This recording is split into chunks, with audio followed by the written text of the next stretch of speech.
Hey, welcome tonight to the book club, All Thing Business Book Club Review, the greatest networker in the world. We're reviewing this by John Milton Fogg. I hope you guys got a copy.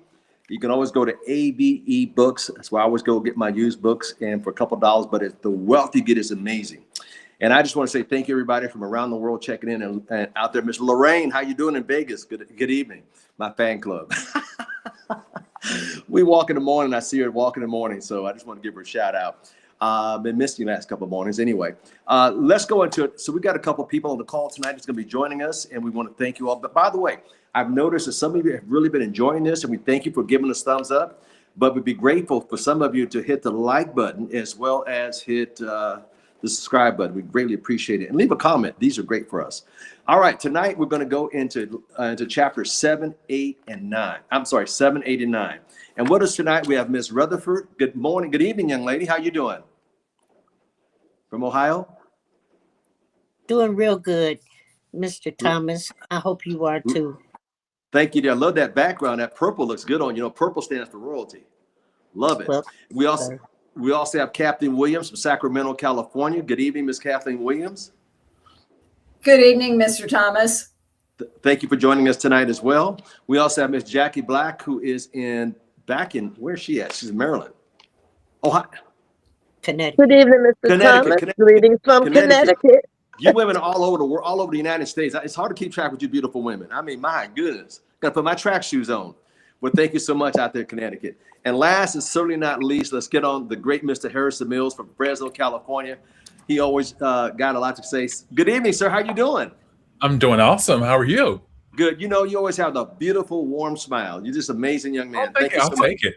Yeah, thank you. Thank you. Well, ladies and gentlemen, let's grab our book or our Quaderno, our Libro, excuse me, our book. I'm sorry. Quaderno's pen. All right. And we're going to go into chapter 7 tonight, asking right questions. Asking right questions. Now, I'm going to pick up from where he got out of the pickup truck on the first page 53 for those out there joining us around the world. And he climbed out the truck and he was anxious and he was so excited about what happened. I'm going to go down to the second paragraph. He said he held up his hand and interrupted me. Not so fast. I'll do what? I'll do that. At first, he told me, did you have fun?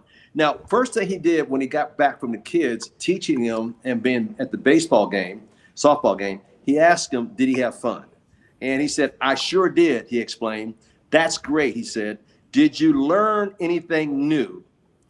And what I did that too, he said. So let's do this. Miss Rutherford, what did you get out of that first page there when he got out of the car and talked about did you learn anything from watching the kids play and being Empire there?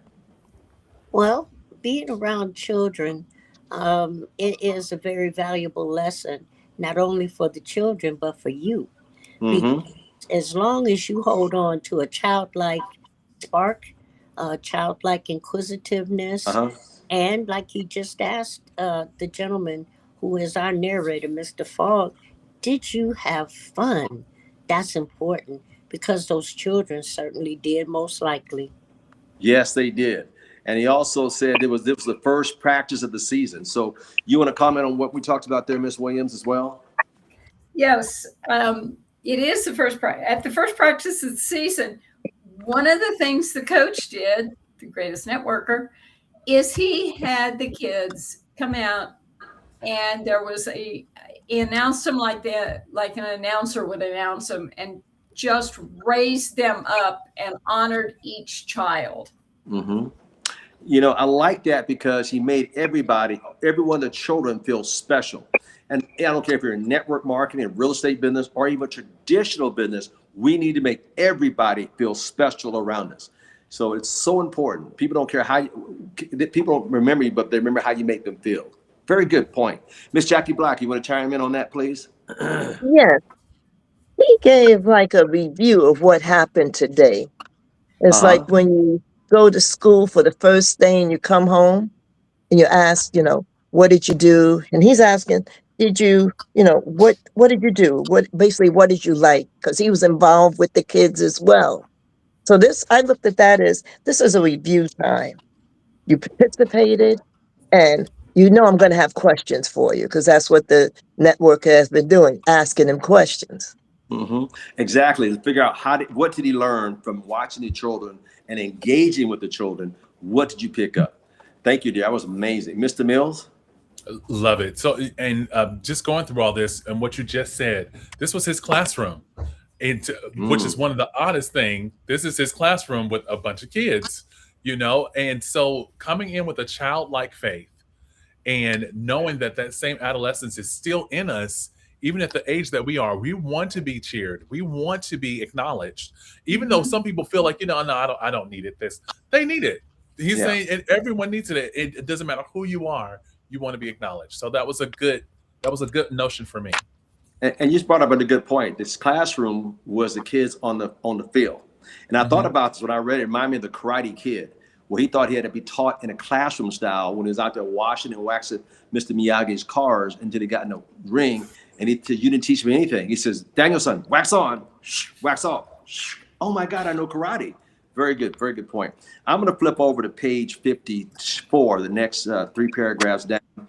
He said the whole, it said a bunch. I'll start over there. A whole business is asking the kids what they did rather than, I'm going to keep saying, rather than telling them.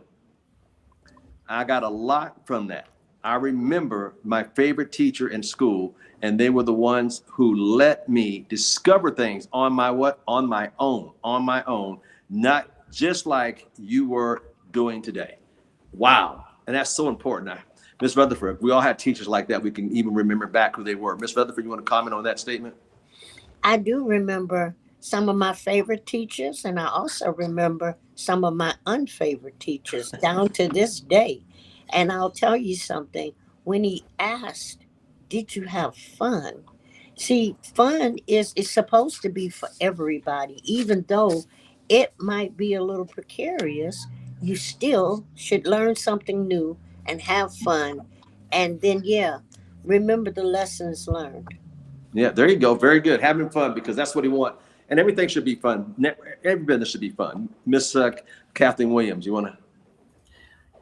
And if you don't make it fun, and if you don't have fun in what you're doing, then even if you win the game, it's like okay, I won a game. There's nothing emotionally or mentally rewarding in it. Yeah, and it's so true, so true. I'm going to drop down a couple sentences down, and this is what Ms. Rutherford just talked about. He says, he had repeated, "Remember, I was bored to death in their classes." She talked about bad teachers. Here again, he was talking about bored to death in those other classes. Miss Jackie Black. Yes, a classroom can be boring if you don't have fun. And he was taking at this point, he was taking him down memory lane a bit when he asked about, do you remember? And we go down memory lane too. And we start to think, who had an influence on us? I think of a few teachers myself, and I'm like, they helped me to be who I am today. And then thinking back more, how they engaged me, especially like with creative writing, for example. I love to write. And the teacher said, what do you want to write about? And then say, why do you want to write about that particular subject or person? So that engaging made it fun. So that even years later, still I enjoy. And this is what I got out of that part. Thank you. And not only that, he asked you what you wanted to do. So he was bringing out things that you wanted, not telling you what to do, but he's bringing out what's inside of you. Mr. Harrison Mills, thank you for that, dear. Mr. Harrison Mills, it said, Mr. Daltrey hit my 11th grade math teacher. I remember his face, his voice, as clear as yesterday. I think we all have teachers we can remember their voice and what they said. What do you got to say, Mr. Mills? Yeah, I remember one of my teachers, honestly, the very first one. And I don't know what I was going through in my own childhood, but I did not smile. I was not, it was like I always had some seriousness on my brow. Really? And I guess she had noticed that. And she was the one that came to me, and I remember her to this day, never was in my class. And she just said, "You know what? You have a beautiful smile." And I did just like this. And to this day, I have not stopped smiling. It was a way of saying, "Smile, boy." Yeah. You have good teeth. You go see a dentist. You pay for them. You might as well go ahead and show your teeth. Your good teeth with it. So it was a way of asking questions. And these are the best teachers. This is a great place for me to create posture. The Yeah. best teachers are the one that ask questions. Help them articulate their own clarity. Mm-hmm. Excellent. I'm going to go down the last like 3 lines, 4 lines from the bottom of the page. It says, the way you praise the kids, the way you had them acknowledge themselves first. And I think that was one of the things he got out of it, that he acknowledged the children and got a reply from each and every one of them. He said, this was just, the last sentence is, that was great. Miss Rutherford.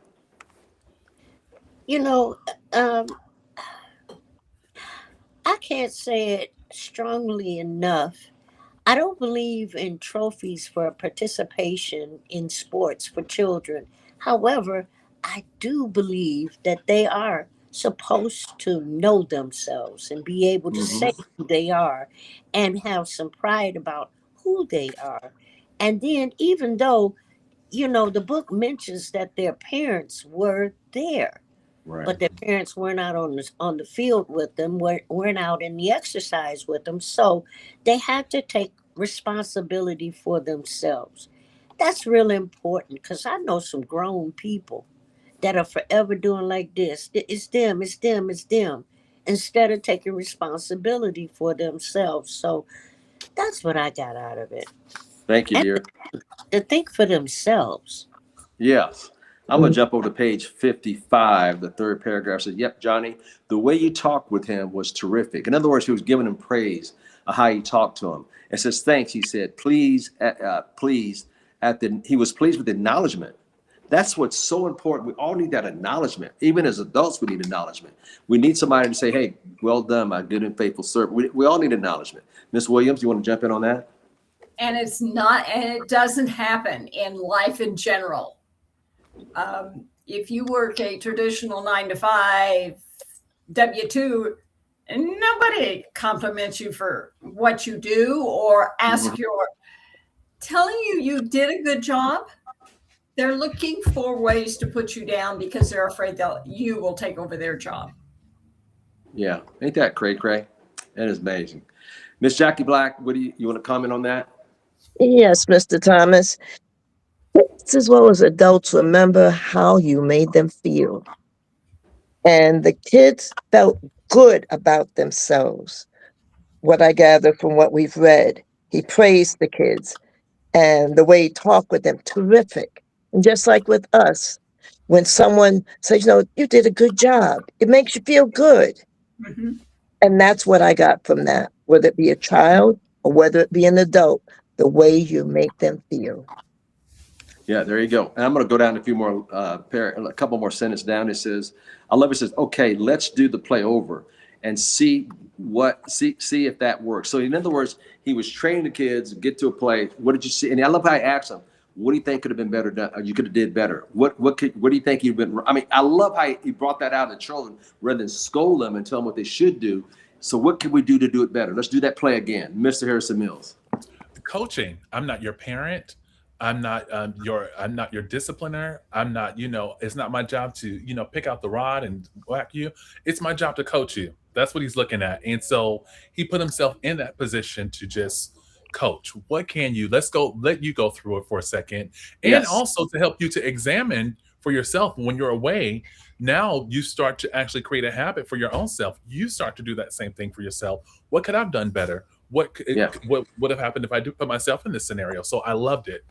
I do too. Thank you for bringing that to the table. I'm going to go 2 paragraphs on the bottom. It says, okay, I said, well, I saw how I didn't have to be controlled by my feelings about something, that it works better to focus in on what happened and do something about that. I love that. Miss Rutherford, I love that part. Well, when you take responsibility for yourself, you ought to be able to see your strengths and your weaknesses. And instead of kicking yourself in the behind, as I said, see what we can do to make it better. And Mhm. then when it does, then it's great.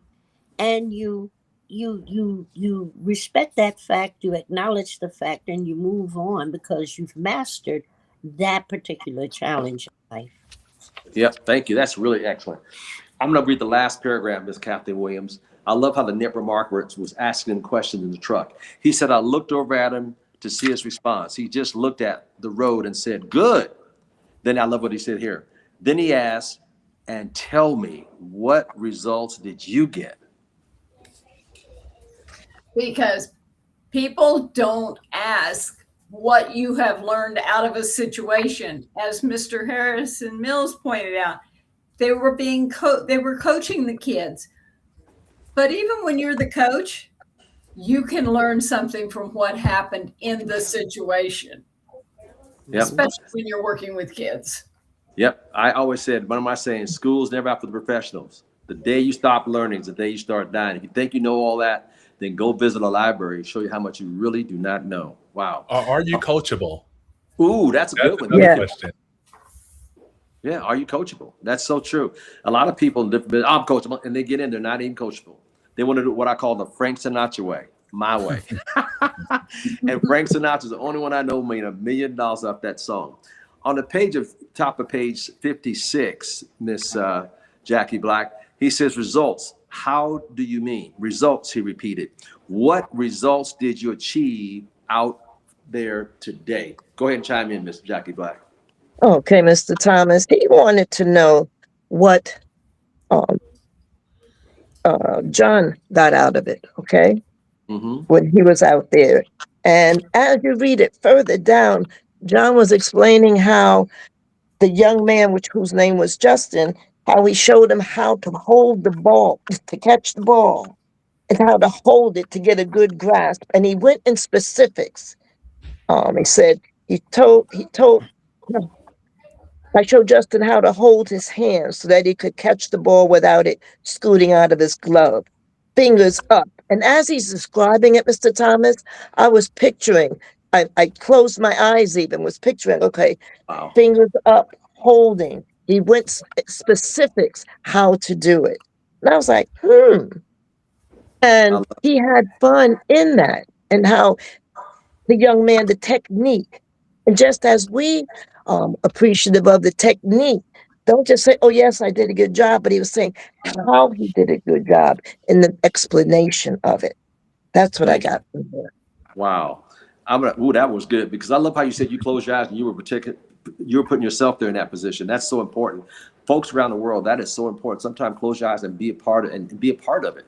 And that's how you learn and stretch yourself, by doing that. I'm going to go down a little bit further down here on a couple of sentences down. It says, you learned something new. He says, you got results too, right? He says, yes, I did. Congratulations, you win. Man, I love that part. Mr. Harrison Mills? I love it too. That's my favorite line, not my favorite chapter, but my favorite line through this whole thing. Congratulations, you win. I'm like, sweet, I'm a winner. And all he did was, did you have fun? Did you have fun? Congratulations. I'm like, wow, but along with it, he says in there on coaching the kids, fun, learning, growth, and development, and winning when possible is the name of this whole game. I love it. I love that too. I love what you said there. Winning if possible. See, winning or losing is how you play the game. And what did you learn? That's what people don't understand. It's not really a win and lose. It's like, did you have accomplishment? Did you learn something? Even when you lose, you can learn something and help develop you. Like it says, to learn, to develop, and to grow, and have fun. That's what's so important. He said all three are required. And if anyone is missing, you don't have a real accomplishment. That was powerful. So with that said, Miss Rutherford, what do you think about those three accomplishments? You have to learn, to develop, and grow, and to have fun. All three requirements. If one is missing, you don't have a real accomplishment, Miss Rutherford. Well, I try to learn at least one new thing a day. There you go. But now all the time, I can't really say, okay, I learned that and that was fun. So there is a balance. But now I realized that I've learned something new. And then again, because of those things that you glean and you put into your nugget basket, Miss Jackie Black, you develop, and then hopefully we grow, and we should grow because I know, I'm not the same Marvetta that went to high school. My name is still the same, but I'm not the same Marvetta from a year ago. And so, they say you can't teach an old dog. Well, first of all, we're not dogs. And in the stream of forever, we're just kids in this. So let's have fun. Let's develop. Let's grow. And as you said, when possible. Thank you, dear. That's powerful. I'm going to read a little bit, Miss Catherine Williams, before I have you chime in. After you've done those three things, having fun, he says, I've done these things. I've done things where I had fun, but whenever the word but, after that, it's going down. But didn't learn or get the results I was after. That's wonderful. Accomplishment is all three. He go, yep, all three. Miss Williams. And that's true. It's like a three-legged stool. The stool won't stand, it won't sit. If one of these three are missing, the end result is winning. But if you don't have fun, you don't have learning, and don't have growth and development, you're a stagnant sea and don't go anywhere, or you're falling over into the stagnant sea. That's right. Three-legged stool when you need the fourth leg to be balanced. I love it. I'm going to go to page 57. We already talked about the Karate Kids, the first paragraph, which I got ahead of myself that I forgot that was in there. And I'm going to go to the second paragraph. It says, if you do, the network or coach is saying you might get the results, but not really accomplish anything. There's the results is you got to get the results, and you got to understand you got to learn as you get the results, and never get behind that, but always have fun no matter what, and do not quit or get burned out. Miss Jackie Black. That is so true, Mr. Thomas. If you don't have no results, no check, no learning, you get left behind. No fun, you quit or burn out and quit. With anything that we do, as Miss Williams was talking, it made me think about swimming. I don't know. I used to know how to swim, but I forgot. People say you can't forget. Yes, you can. And the result is, going out there doing the different strokes, right? Breaststroke, backstroke, whatever the strokes are. But you're not going to have fun if you go get in the water there and you get fearful and fall, drown or go under. Yeah. You have to, that fun is when you've learned, you developed and grew to the point where you can swim. Yeah. That's when you will have fun. If you don't know how to swim after that, you're not going to have fun. You could be terrified. And some of us, we're terrified of stretching ourselves because of past experience. Oh, say that again. That's so true. So true. I like that brought up. And I'm going to repeat that because I don't care, ladies and gentlemen, as you listen tonight, I don't care if you're network marketing, if you're in insurance business, you're in a real estate business, you're a traditional business. I don't care. It goes across all gamma. And I'm going to read what she said a minute ago. It says, no results, no check. It's at any field. No learning. You get left behind. No fun. What happened to people then? You quit or burn out and quit. See, so you have to pace yourself, but you got to do the activities that help you grow and get your check. I don't care what business you're in. I see more and more companies closing down because they don't understand this principle. So thank you, Ms. Jackie. That was powerful. Let's see here. I'm going to go over here to, let's go down a few paragraphs here. I know Mr. Mills has got a lot to say about this. He says, explain, for example, is a $64,000 a month. Did you read that part about the $64,000 a month, sir? What do you thought about that, Mr. Mills? Well, let me sort of say that all those things that you said, results, learning, fun, all that requires movement. Yeah. And so that's what, even with the fun part, the analogy Jackie Black said, even if you just go out there, go splash the water. No one said you had to go swim. Just go splash the water. Go get your face wet for a second. That's fun within itself. The $64,000 a month question. My goodness, I can. Hey, talk about expanding. One, that's people that make that a year, and you're making this per month. With that, wow, that alone is what got me. But the silence along with it when pleading, he slowed the truck down, turned to me, and made an exaggerated face with his eyebrows arched way up and his eyes as wide as it could be. And then he said in an itsy bitsy cartoon face, "Can I tell you now, mister?" Just going through this, for one, the detail part of it, of what he's saying. I think we both laughed for 2 minutes solid. What an amazing man he was. He was really just in this whole minute of gratefulness, being in the present and the expansion of it. I went with kids. And on top of that, this whole thing, he went again with questions, which was actually taking us back to the first chapter. He did the same thing, asking him questions, going through it. He spent an hour, 2 hours or so asking him questions. And now he's basically showing him, this is how I learn it. Right. Put you right in here. I'm going to let you be the coach. There you go. I Watch love these kids and then put you in the atmosphere. And now, did you have fun? Congratulations, you win. Oh, No, man, don't worry about the results. That's right. You said that so well. And matter of fact, all of you got some great input. I'm going to go to the next, turn to chapter 8, the habit of being you. And I'm going to start like 1, 2, 3 sentences down. It says, I know that I keep saying amazing. See, your words are so important. The Bible says life and death is in the power of your tongue. Are you telling people how amazing they are all day, or how amazing they are, how you appreciate them, how fabulous it is, how fantastic they are? He says, you keep saying amazing, but I was blown away left and right by everything about this guy. I was seeing things and doing things, I love this, and saying and listening to things I had never experienced before in my life. Miss Rutherford.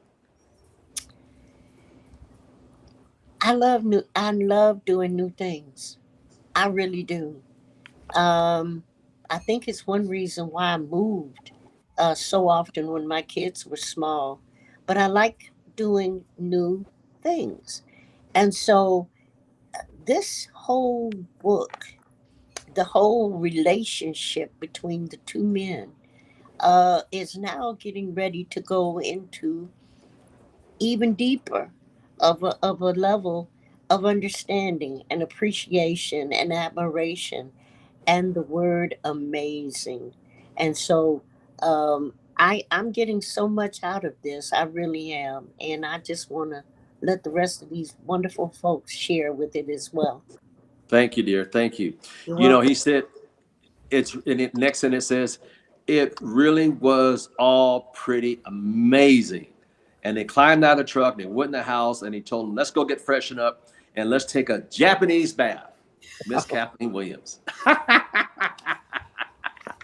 And what follows is the description of the Japanese bath.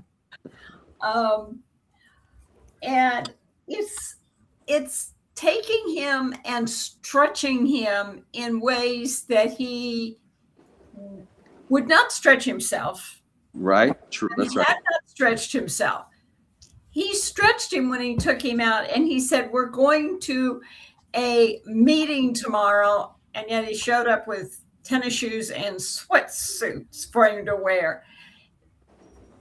It's that expansion that if you don't expand your mind, your thoughts, and your education, you go stale. Yeah. So true. A lot of people get stuck in the past. What happened then, they get stuck. You go to the house, you can look around, they're stuck. You can hear the conversation, they get stuck.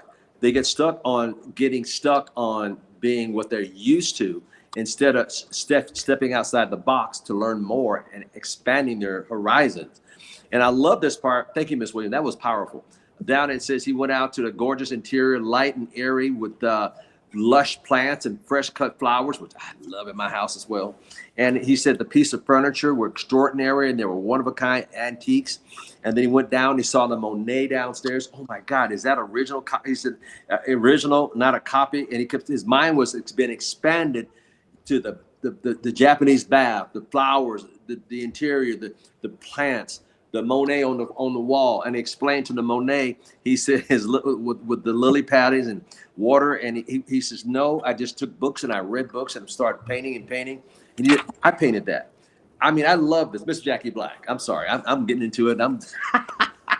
You're trying to take all our fire, huh? Yeah. Boy, this was really, when reading this again, after reading some, I had to close my eyes and picture what he was seeing. This was something new for him that he hadn't seen before, experienced. Just like we will have new experiences as we grow, whether it be in network marketing or other different professions, let's say we follow. But he was just like blown away. And then to find out that it wasn't a Monet, it was what the networker had drawn himself. But he didn't just say, okay, I'm going to draw this. He studied, just as we need to do. We need to study. If we don't know how to do it, pick up some books, get books. Just like Mr. Thomas's new book, Entrepreneurial Mindset to Wealth. Love it. Yeah, on This is Amazon. what we need to do. So I was cracking up at that point because he took the time to study the details, what he needed to do to get to that point. That's what I got out of that. I could speak on, but go ahead, Mr. Mills. But no, you did great because he's expanding, like you guys, all three, four, he's expanding his mind. And he said on page 61, the third paragraph, he gasped, bringing himself together. No, it's not a Monet. It's a me. That's what he called it. It's a me. I painted it. But thank you so much, being humble. That was wonderful. Notice how he humbled himself. And here's what he said about the painting. He said the painting had been one of his goals for a long time. 20 years, he told me. Monet is the artist he loved the most. After becoming successful in network marketing or any other business out there, successful enough, he had had the time. There's his skin. See, that's the power of having business. When you're a business owner, you have the time. You're buying your time back to do the things that he wanted to do, but had never done. Wow. We all can talk about that. He purchased a whole bunch of books. There he is. He studied, and prints of Monet's paintings. So he studied, he bought books, he went to seminars. Like a lot of you out there need to go to seminars, to your company seminar, whatever it is, pop. In other words, invest back in yourself. He studied them. He studied them. He studied the great. He studied them. And then he set out to paint his own works in a style close to Monet. Bam! I dropped it. Woo! Mr. Harrison Mills. Did I leave? I'm so fired up. Sir, well, let me first say this. This is my favorite chapter over here. Okay. Monet, The Habit of Being You. The title itself, I'm wow. All I said was cultured. Luxury. An American man taking a Japanese bath who paints a Monet who is in the profession of network marketer. Sir, like I would have been like this, like, tell me where you, okay, write it all down for me. Write it all down for me. I mean, the whole level of, talk about leveling up your frequency of people and what it would do. Just like now that I'm rubbing elbows with this person, what is going to happen to me is my question is like, how is this going to really affect me? And I know that it would. I mean, it just really just saturated his mind to say, Japanese bath. We saw peacocks. We see an office in the office. We see lush cut flowers. Like, help me out. So I was just writing down things like this. I'll be doing this. I'll be doing that, and I'll be doing this. I'm ready. I love it. And the fact of it, to add on to that, sir, he said he worked a long time, 20 years. So in other words, he developed a career in his industry. He got to be good at that. He got to be able to buy the things you said, and he put the time in. So now he's taking the time to enjoy himself, and he bought all the books he can to figure out what he wanted to do, and he started painting, which I thought he was beautiful. The change of clothes and how he stretched them. Every time I read this book, especially right here, reminds me of my billionaire Kenny Trout. I used to fly around his private jet before I bought my first jet. And it's so true. He took me to a whole nother level. I mean, think about it. If you fly around with a billionaire for a decade or so, come on, the ranches, the lifestyle, the house, the mansion, going to the game, sitting on the front row Something's bound at the to rub Maverick off, game, right? private boxes. Yeah, it's amazing. It's amazing. It's amazing. So I can relate to this. And then again, success does leave clues, and I thank God for that because it rubbed on me to a point I can relate to this because my mentor did something like that with me. Can you do me a favor? Yes, sir. Can you put your elbow up there for a second? Oh, rub you. There you go. Right. There you go. Woo! I tell you what. He said his painting looked like a museum piece, and I told him so. And then I'm gonna drop down. He says Teddy Roosevelt changing. Let me stop here for a second. Anybody else want to chime in what we just talked about real quickly? Because that was so juicy. About he just took the time to do that. Anybody else want to chime in real quickly before I? Because that was powerful. I love what he said there about the bath. I love what he said about his lifestyle. He was bringing them along to see the things. But that's what we're here for, to encourage other people, and no matter what field we're in, and show them what's possible.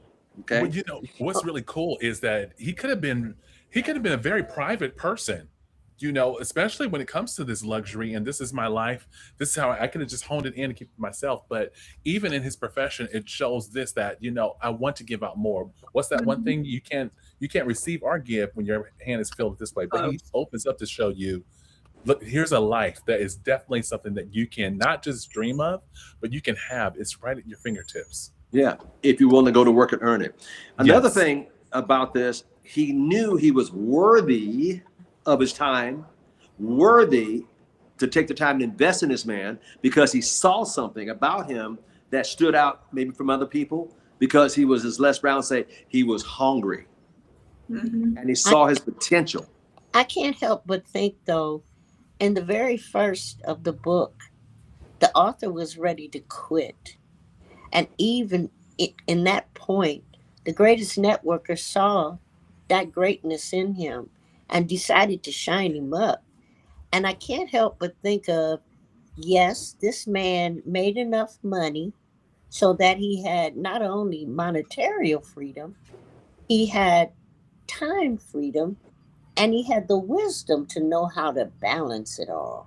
Because think about the proofs and prints and not good enoughs, because I got a feeling he was kind of exacting. And some of his other artwork is around the house as he goes through to get in that bathtub. But that's what I got out of it. Good. Well, he worked hard and he developed over 20 years an organization that spanned into other countries.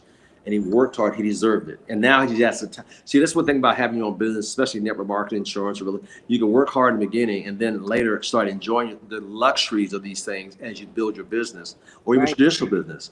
And I'm going to go to page 62. When he told him that they will take a bath and it's a Japanese bath and they're going to do it. Traditionally, it's done in the nude. So again, he stretched them again. Mm-hmm. He keeps stretching them. Yep. And it says, the last paragraph says, part of the floor was a rock garden, and it was Zen temple in Japan. So he was opening them up to, let's do it in the nude because that's how it's done traditionally. Miss Williams, you want to? Expansion. Yeah. Not only, and the thing is that as he's brought this young man along, I think back to when Frog arrived at the greatest networker's home, and the first words from the greatest networker was, "Do you want to buy this place?" And he got I can't buy this. That's stupid kind of response. And yet I have a feeling if you'd ask him now, he'd get a whole different response from the young man. Mm-hmm. That's a very good point you brought out. Mm-hmm. Because not only did he stretch him, but he saw a possibility that he too could have the same thing. Mm-hmm. Wow. Miss Black. Let's go to page 63. And Genja means foreigner in Japan. Did I pronounce that correctly? On page 63, like the third paragraph down, it started off. I don't speak Japanese, so. I'm gonna say yes. I haven't Yeah, dated it means anybody farms in that's Japanese. either, Harrison. So there you go. It Works for gave me. what the interpretation meant. So, he was turning him on the bath, and we do it in the nude, and let's go. And that liquid soap and all the stuff that came with it, and he took him down and dunked in. So, what'd you guys get out of that page on page 63? Because I think this was pretty open. I mean, he was starting to see possibilities. What do you think, Miss Mr. Williams? Thomas, Yeah, I feel that it was teaching moments yeah, all the time with the Japanese bath. Different parts with teaching moments that John had not experienced before. And yeah. again, with looking at it, with the rock garden and the way the sand had straight lines and swirling patterns. It was, I had to read it a few times going back over. And having in Japanese being told that, barbarian or foreigner, because you're not used to that. When you say Right. take a bath, you don't think about how it was described the Japanese way. And that water's so hot. But the man was Yes. willing, he was willing to hear what was being told to him. First, he wasn't going to do what was said with the hot water, but then he still did it. Okay? He was Then he the was open to next, learn. open to learn. And then with that cold water, I know he jumped. And we would too. But some of us may have said, I don't think I'll get in that. But it was just a matter of learning a different culture and saying, wow, this is different than what I'm used to. Still stretching, still expanding. But I Mhm. look at that all as teaching moments. And we all have teaching moments, teachable moments, coachable moments in our lives. Yeah. I remember taking several groups up to Virgil's place up in Nashville area. He lives on a couple hundred acres with a pond, and he's got the Pirate of the Caribbean ship in the middle with zip lines and huge lake. And what we would do, I take several groups of people up there as I did a contest. Maybe 10 or 15 people would stay on the property. And it's crazy. He had a lake out there, and he had a river, and we'd go out there, and we put the kitchen table out there and have breakfast in the stream. And as we finished food, we'd throw it for the fish. And this brought up something, because what we do in the mornings, we'd all get up at 4 o'clock, and I'm always up at 4 anyway. A lot of people they stretched that weekend. We got everybody up at 4 o'clock. We would take a walk up the hill for about 45 minutes and come down the hill, and then we'd all go in, jump in the sauna, a hot sauna, and then we'd run out of the house and jump into the lake, a cold lake.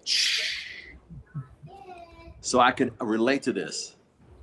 And you talk about wake you up, and you can see, well, anyway, it was an experience. So when I stretched people going up there, and they came back not the same, but they grew from that. And I'm going to go in here a little bit. It says the Japanese really think that they are the most refined culture on earth, right? Because why? They understood the power of the bath, and that's what they did. They were refined. So with that said, Mr. Harrison, you want to chime in on anything I've said so far, what Miss Jackie Black said or Miss Williams, or? Only I can say is nose wide open. I mean, through this whole bit, another man asking me to get in naked somewhere. Honestly, and the way he did it was, very tactful. But there's from another man, they would pause for a second, and that's why I said he was like, "Oh no, I'm going to go in traditionally the right way." He wanted to know, and the cool thing, I might be going too deep with this, but I look at this as being a part of a intimate part of, it was almost like I'm treating you like the beloved son. And a lot of us, so we know that we're loved, but do you know that you're beloved, from the get-go, of that. And he gave him a sense of that relationship. There's a lot of people that don't have that. So he was soaking it all in. And I'm a little jealous. Well, that's true. He was stretching his belief system. And for that, I'm going to jump over to page 66. And it says, some people, first sentence says, what some people call their belief system. And sometimes our belief system can be tainted.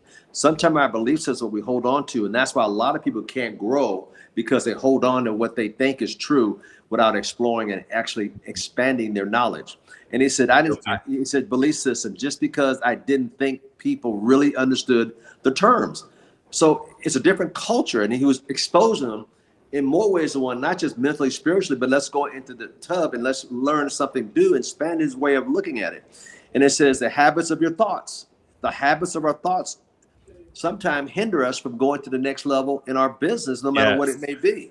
So Guilty. habits of, okay. Yeah, just Ms. saying, I'm guilty.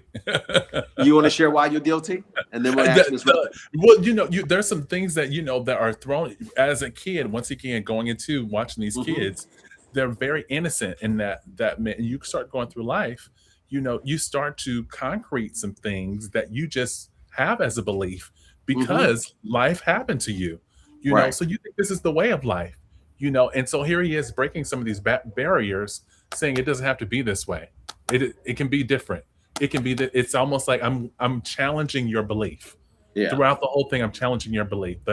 And that's why I think I love this, the habit of being you. Can you change some of your habits? Yeah, there you go. And I'm going to go down here, Ms. Rutherford. I'm going to ask you this. It goes down. It says, the moment that we're aware of what we are thinking or doing, it's no longer a habit. Listen up. This is great. It's a choice. So can you see, we can change our habits by making conscious choices. Ms. Rutherford, this is powerful.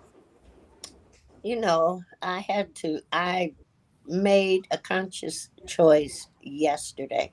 Somebody I've loved my whole life said something to me, and it was to the effect of, well, why don't you just do what everybody else is doing? And I almost spit through the phone. I mean, I was like, what? No. I choose not to do what everybody else is doing just because everybody else is doing it.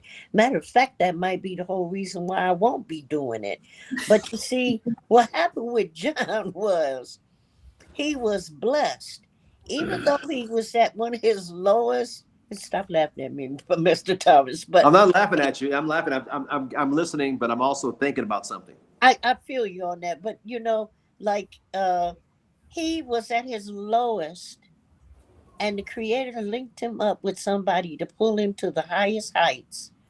And this whole arena of intimacy, of I had my kids in the bathtub with me when they were little, but to be able to humble yourself to that point, to be able to show something that you've learned without an ulterior motive in mind other than to stretch that man to his best potential. This is really a come to Jesus moment without having to go into a building, altar, or pew. This is a good book. I want to thank you again for this one. You're welcome. It's one of those good books. There you go. And I'm going to ask Ms. Williams, I'm going to go over to page 68, the second. It says, the first sentence says, you only need to change your mind. And we do that all the time.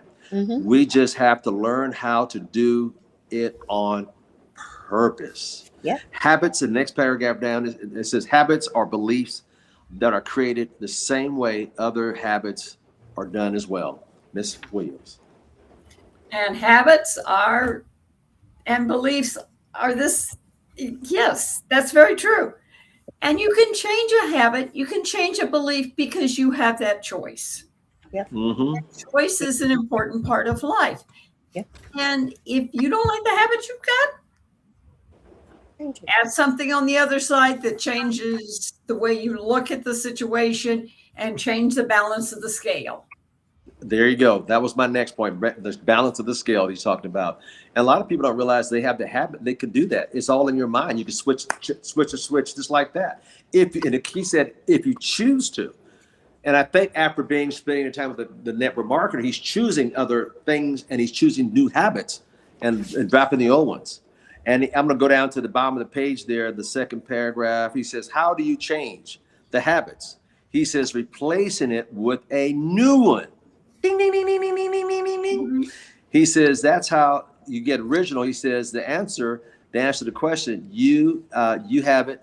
and you just have to change it. You just change your thoughts and your belief, and another and another and another and another, and pretty soon you'll have added to more thoughts and where you want to go. Miss Jackie Black. Mr. Thomas, that's just a change in your mindset. It's like being told you're always going to be, you're not going to amount to anything. Right. That'll get set into your mind. You get exposed to other beliefs, other cultures, and you start changing, yes, I'm not always going to be poor because of your surroundings, what you're learning, what you're experiencing. Then you may reach a point where you see changes. Say you have that $64K a month, Mr. Mills. You'd be like, wow, look at this. But it's a matter of those steps where your mindset is changing because it's on purpose, a choice. Right. We're making that choice, okay? And part of even what we was reading about is even the networker. At one point, he said he was fat. And he kept that in his mind, fat. And then gradually, when people say, oh, you're thin, he lost some weight, as we all like to do. And we say, I'm getting thin. But you don't believe it. You're hearing other people say that you reach a point, ding, ding, I am. And that's part of changing our minds, learning how to do it on purpose, making that choice to think different, to do different, and to have different. Yes, indeed. I like that. I'm gonna take that what you said on page 70, the top. And he said he took 10 seconds and he shot out of the water and said, "Great, whoa, yes." In other words, he was changing his thoughts because he experienced something he never experienced before. He says, "Come on, get out, get in here." He demanded him to jump out. He demanded he jump out, and he did. The entire tub was purely ice, no. It was cold. It was below zero. And see what he did down in later in that chapter in the book. It says it felt invigorating. So he stretched him even more to give him an experience he never had. And like a rubber band, once you stretch, you cannot go back to its original state. Mr. Harrison Mills. Deep. When I say this man, he is the sensei. I'm wanting to have a conversation with you in this Japanese bath, hot, about replacing your predominant thoughts with new thoughts. And once you grasp the concept and understand it, and now let's take your body, we took your spiritual, your body, your mental. Now I'm going to take your body and put you into this cold, freezing thing. It's almost like let's solidify all of that. Big kind of thing like that. I was just like, when I say favorite chapter, I've learned some things. I said, well, for one, I'm ready to upgrade my my hygiene practice. This is what I'm gonna do. And then second, what kind of thoughts am I thinking about? Even with around in that sense of the word, how am I able to actually utilize this tool in this time to actually remove some of the predominant things I have going on with me? So it's just a great chapter all around. It was amazing. Let's go to chapter 9 for the sake of time. And chapter 9, the housekeeper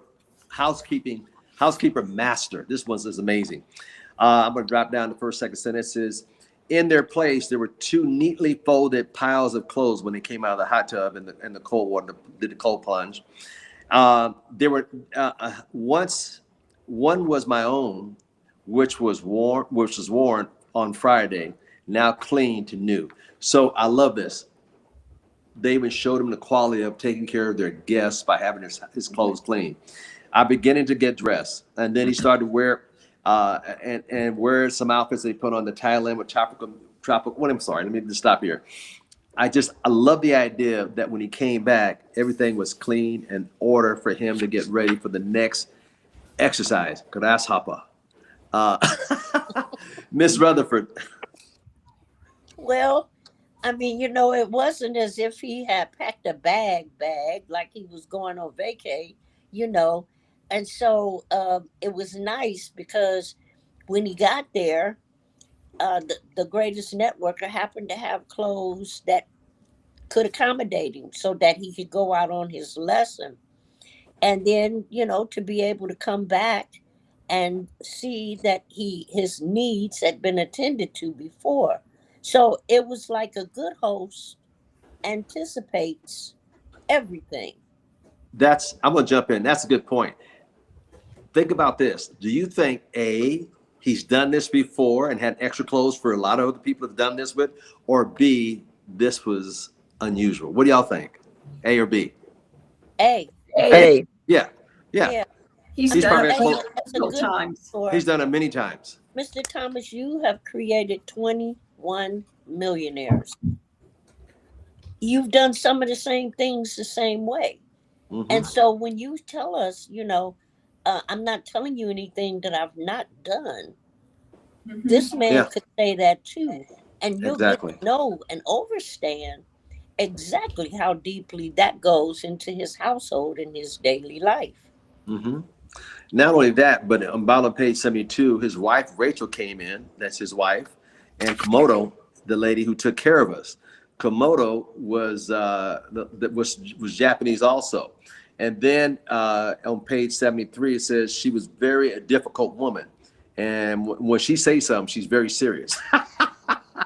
What do you want to say about Miss Komodo, Miss Kathleen Williams?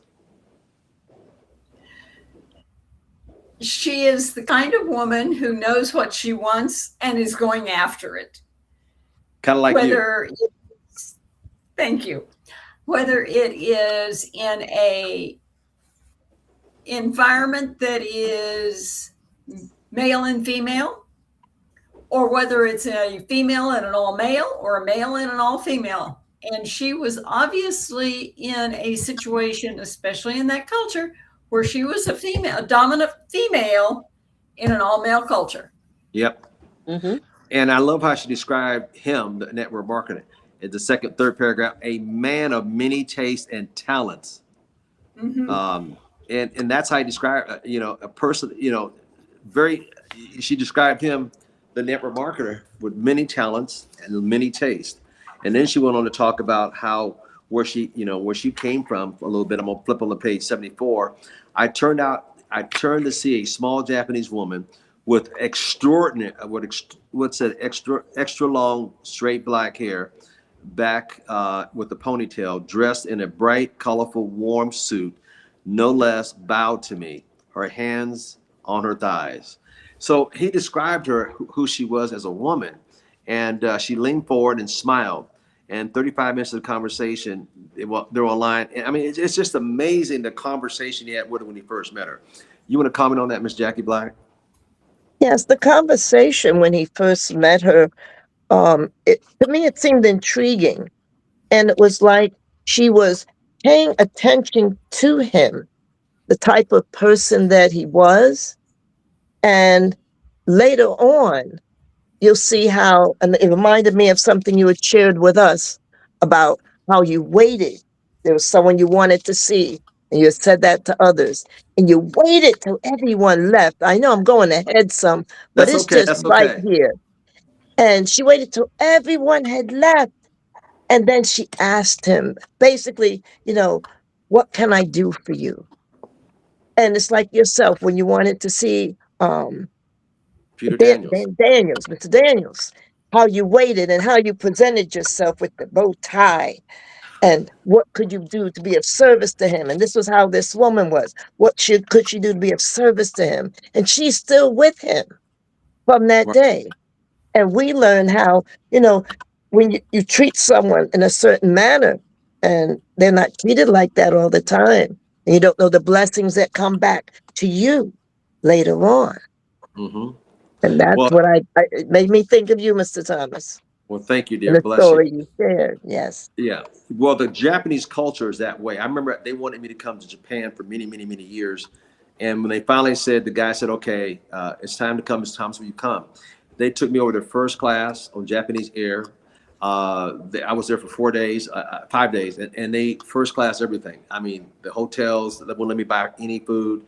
They closed down 3 restaurants. I went to the restaurant where the movie Kill Bill was done. Oh. And the owner, I met him. I mean, they rolled out the red carpet. I feel like I was a new prime minister. As a matter of fact, I went there 3 days after the new prime minister came in. And the beautiful thing about their culture, they're submissive to want to learn and be the best that they want to be. You know, they treat you differently in America. And when you go there, it's the respect they give you because you've done something. And I love this part that she wanted to be over the whole Japan. And she was willing to learn whatever she had to, being a strong woman. And that's how women are over there. And also, not say just passive, but passive enough to understand and respect the network marketers. I want to actually sit at your feet to learn everything I can. Where in cultures America, you know, you don't care about that. But so the respect that she had for the family was amazing, was absolutely amazing. And it says on the bottom of page 76, I turned and asked Kono, how would she come to meet the greatest networker and to live with his family? You know, she said, I met him in Japan. How long ago? You know, 10 years now. Wow. And she started being at his to learn everything she could. And I love this. So then on page 77, you can take it from there. Who'd I leave off with? Mr. Harrison Mills. You went to 77. There's so much that was so covered, but you have to read the book. Let me put it that. We'll go back, but you got to read the book. That's right. But I will just say this, that she still has respect for this man. Mm-hmm. This woman is, once you find out how well off she is, she chooses with her time, now that she has the time, to be a housekeeper to this man. Wow. And let me just also say the Japanese culture, it is one to be respected for. So this even opened up my eyes even more. Being fortunate to be able to see that and to dive into that culture just for a little bit. It's so much worth to it. And it is a luxury to Americans because we live a certain different way. So it definitely is exclusive. It's a way of living and culture.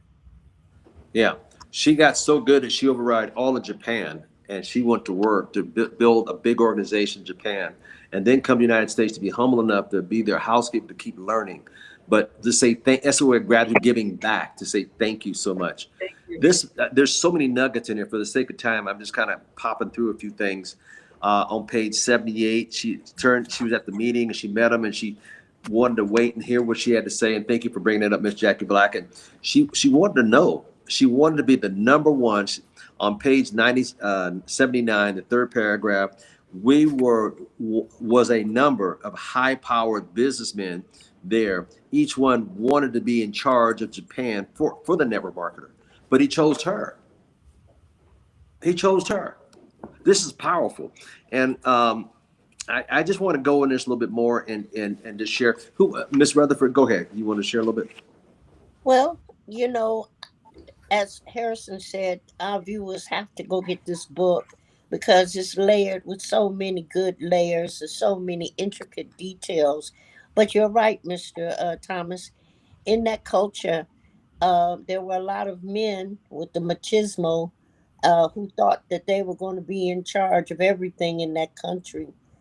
And just like he discerned about John's spirit, he discerned about this woman's spirit.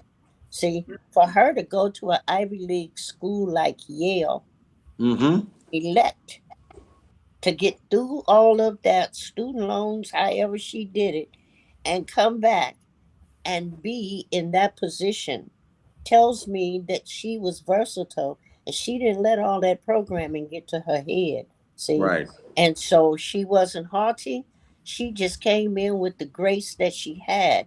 And the other thing is, baby girl was 56 years old, not the 30 or 35 that he thought she was. So I don't know what this baby Kazuko is drinking and eating, but I'd like to have a case of it, okay? It's pretty. It's like that in Japan because they don't age as much because of the dietary, how they eat food, fish, and how they diet. I don't eat a lot of stuff we eat here, and just don't have all the, shall I say, enzymes and all that stuff that goes in. Sure. But it's a beautiful thing. The culture is, and being a woman in Japan, and that's so the culture. She had to overcome the culture of the men-dominated society over there, which it is. You know, on page 80, for the bullet train rocket across Japan to a Formula 11 course dinner, which costs more than $500 per person. I can relate that being on the bullet train. I travel in the gold cabin, and I mean it's like, and the bullet train. I've been on the bullet train twice, and you're sitting there and you're going about 250 miles an hour, and it seems like you're sitting there like you're not even. All you just, if you put your one up, I mean it's just, and it's you don't feel anything. I never seen the first time I took that technology was 20 some years. I couldn't believe it.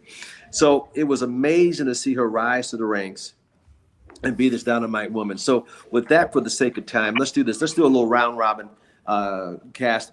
Miss Rutherford, we'll start with you. Or Miss Williams, we'll start with you. Give us a synopsis of chapter 7, 8, and 9. What did you get out of these chapters that stood out to you the most? Give us a minute or so wrapped up because of time.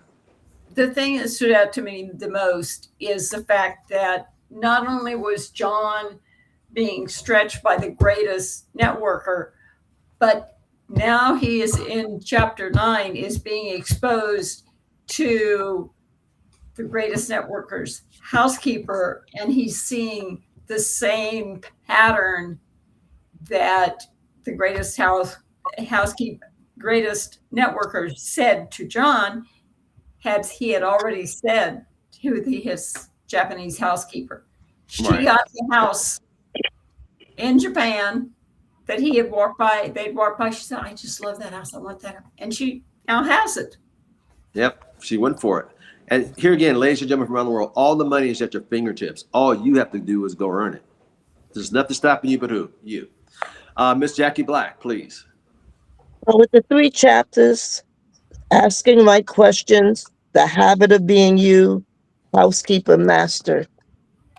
All 3 of these chapters stretched John and had him be in a different situation than he was used to being in. Mm-hmm.